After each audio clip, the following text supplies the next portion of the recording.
I know what you're thinking. You're thinking this guy's going to just say something in favor of Trump because he likes Trump. No, no, that's not it. That's not it. I want to talk about this pathetic Georgia RICO case. It's specious, ludicrous. It's juridical insanity. Let me give you the simplest reason why. Very, very simple. With a little word about removal. This is kind of interesting.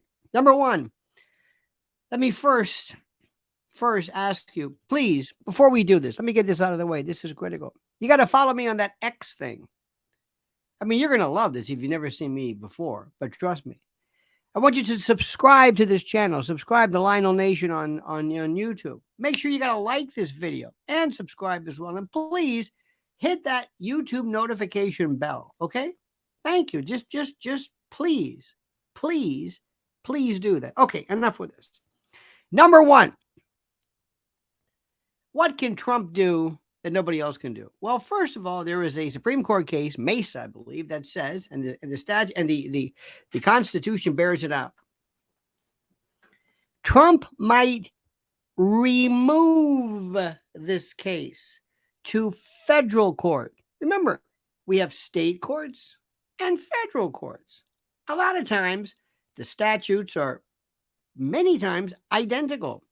You have state drug laws, federal drug laws. You've got different versions, obviously. So some state laws, there is no federal. There's no murder statute, really, per se. A lot of times, there are cases where you can commit murder, deprive rights, but battery and the usual criminal code is state. So while we have concomitant jurisdiction, concurrent jurisdictions, state court, federal court. Here's what Trump can do.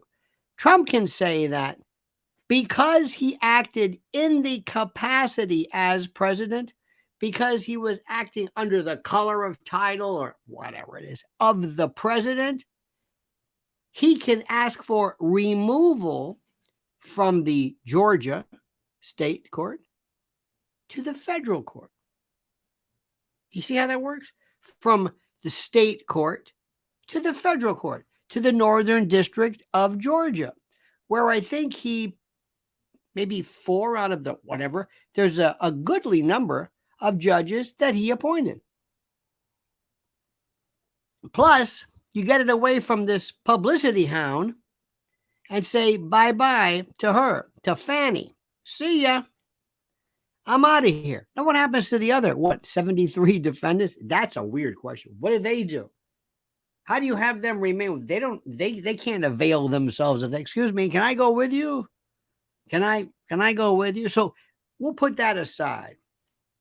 I don't think I wouldn't bet a lot on that one because they're going to argue you weren't acting in the capacity of your, but anyway, but it could be theoretical, and he's going to try his best to. And he tried it in the state court, in the Alvin Bragg case, but and what difference does it make anyway? He also gets a better jury pool in Northern Georgia federal court, okay, versus federal court in Washington. So just be aware that when you hear of removal, they're going to talk about this. It's worth a shot. It's worth a shot. I wouldn't put a lot of money on that one. I think I wouldn't take that one to the bank. Here's the good one. Racketeering. Why in the hell does she charge racketeering with this?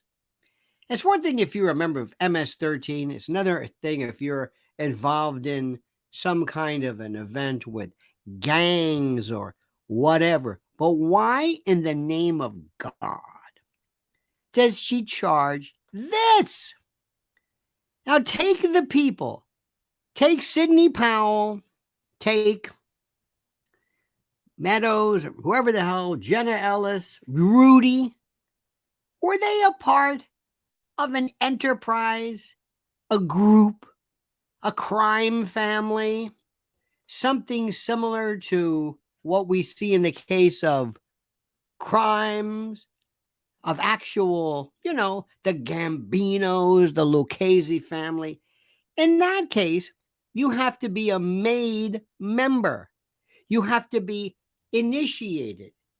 You have to be brought in. You have to be pledged. You swear fealty to the organization. You get your button, your badge, you're straightened out. You're made. You're in. That's classic RICO. Classic. This is another story. This is crazy.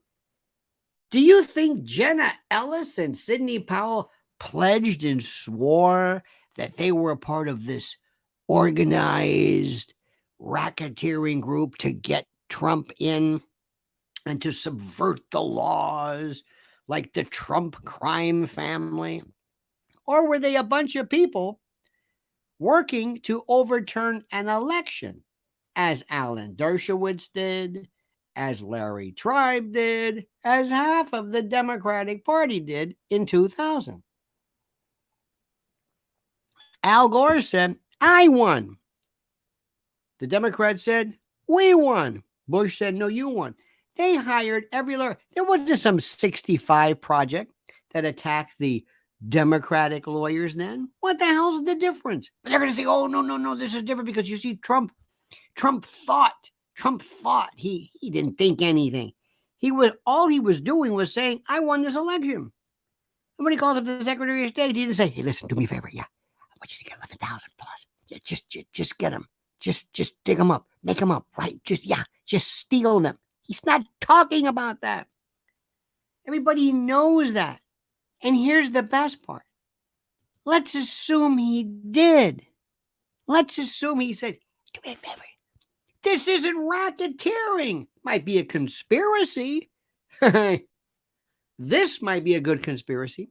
The confederation of a group of people, two or more people conspiring to bring about some effect which was illegal. But racketeering? What are you talking about? It's insanity. Racketeering? Oh my God. Again, if there was, think the Gambinos, think the Lucchese's, think the Hell's Angels. Think about a group of people where you're saying, I'm a part of this group. It's almost like a Gambino, a straightened out member would say, I'm a straightened out member. I didn't get made so that I could be involved in this drug dealing or this loan sharking.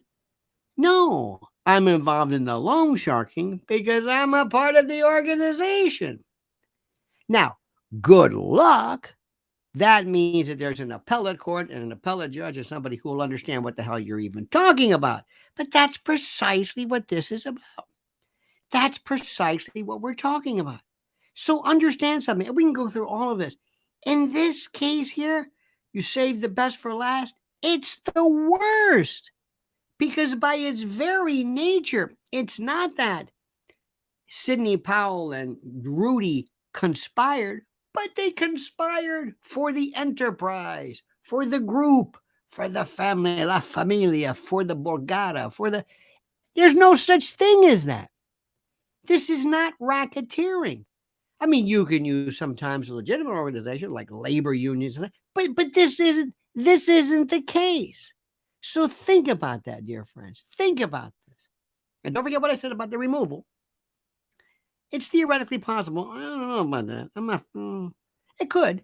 But what about the other, 7,500 co-defendants? What about us? How do we go to trial when this guy? You understand? Good. So do me a favor, my friends. Please follow me. I hate to keep saying that. Follow me. Follow me on Twitter. Oh, I keep calling it Twitter. Please subscribe to this channel. Also, please like this video and subscribe. And also, make sure you hit that little bell for notification. I appreciate that. And now it's time for you, dear friends, to comment, to write your thoughts below. What do you think about this stinky case? And comment as you see fit.